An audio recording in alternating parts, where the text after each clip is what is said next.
Okay, we're back. Yay! Alright, so the motor is attached. I did the testing to make sure polarity was right. On the stock motor, what I've done is I've used the actual stock motor harness here. Make it easy. And the hot wire is the red, and the blue one is the ground. On the replacement motor, the hot one is the green. Now, the replacement motors are not quite as robust as the stock motors, but they are cheaper. So if you're doing this yourself and you can justify the time required to change the motor, if you burn, if you buy the cheaper one and it burns out in 3, 4, 5 years, whatever, that's fine. If you're paying labor to get it done, you might want to buy a stock motor. It will cost more. You ideally want one that's not been used, because if it's used, you don't know if the motor is going to burn out at some point. The stock ones that I had in here, all four, they basically seized and one split. So keep that in mind. Now, to put it all back in, you basically feed it right through again. And this is actually my third attempt. I erased the last two because what happened was I'd forgotten to lift my window up, and I didn't have any clearance. And I was trying to figure out why I wasn't getting it in there, and it just dawned on me, the window. So window's up. You're going to feed the rod through, trying not to snag on the vapor barrier or on the window track mechanism or anything else.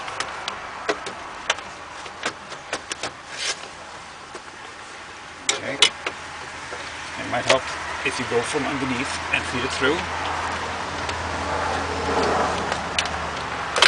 I'm doing this in real time, so any profanity that you hear, if you do hear it, is in real time. I'll try not to though. Bring the front of the rod through the front opening here.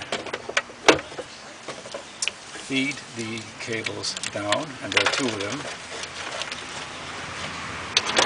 One for the motor itself, actuator, and one for the door locking switch mechanism information thingy for the alarm system.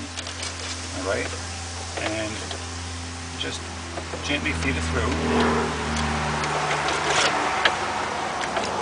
pivoting it so the back is in its right place, and you have to be a little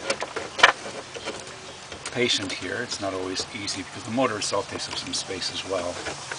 So once you've kind of wiggled it in place, you can then gently just realign everything in the back.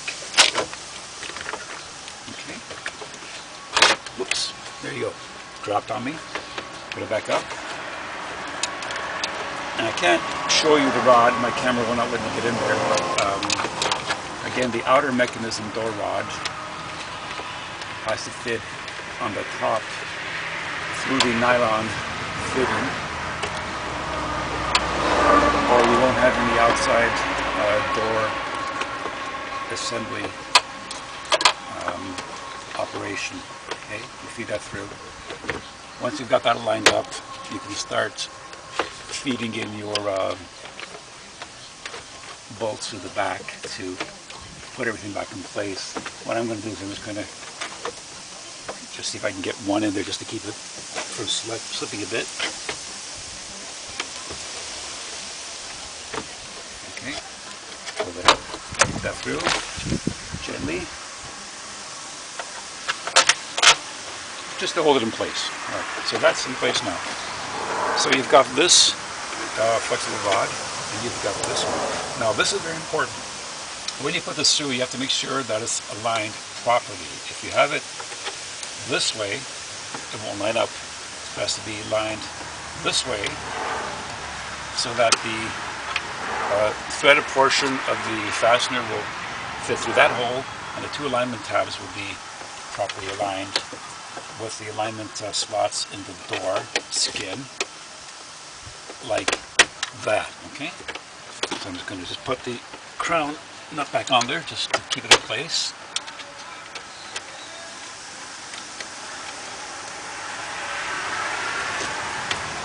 And once you've got everything reconnected, it might be a good idea to do a test to make sure again it's opening. Now, don't forget the little nylon tab. Feed that through the door skin. So this is back in place, this is back in place, and you can actually try the mechanism. Make sure these are moving, and they are. Then you push this alignment, I'm going to call it a tab, through here.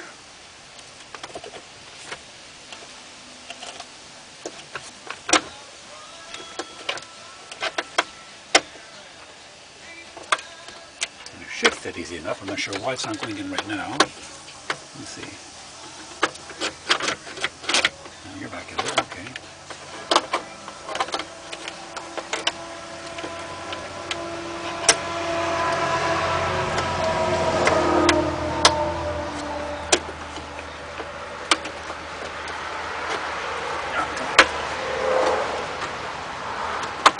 Actually, it has in one hole.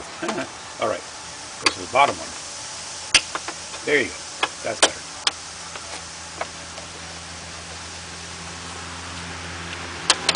Step that back in place, and place one of the shallow head 10 millimeters in there just to keep it in place. Okay, test it. And then feed it through, and you have to feed it through this opening right here.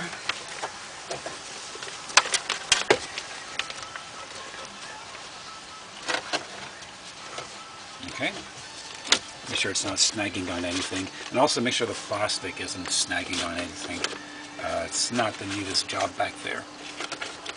Okay, now what will happen is if it's fitting too loosely against the glass, then any dirt will transfer from the plastic onto the glass, and you constantly will have patches of dirt. Drive you crazy. So what I'm going to do now is I'm going to reconnect the bottom connectors, and again the black goes to black, and the gray goes to gray. And they just slide in to little holders so they stay all nice and snug when you've got everything back together. Okay, so what I'm going to do now is I'm going to shut this off for a minute. I'm going to tighten everything up, and then we'll put the door skin back on.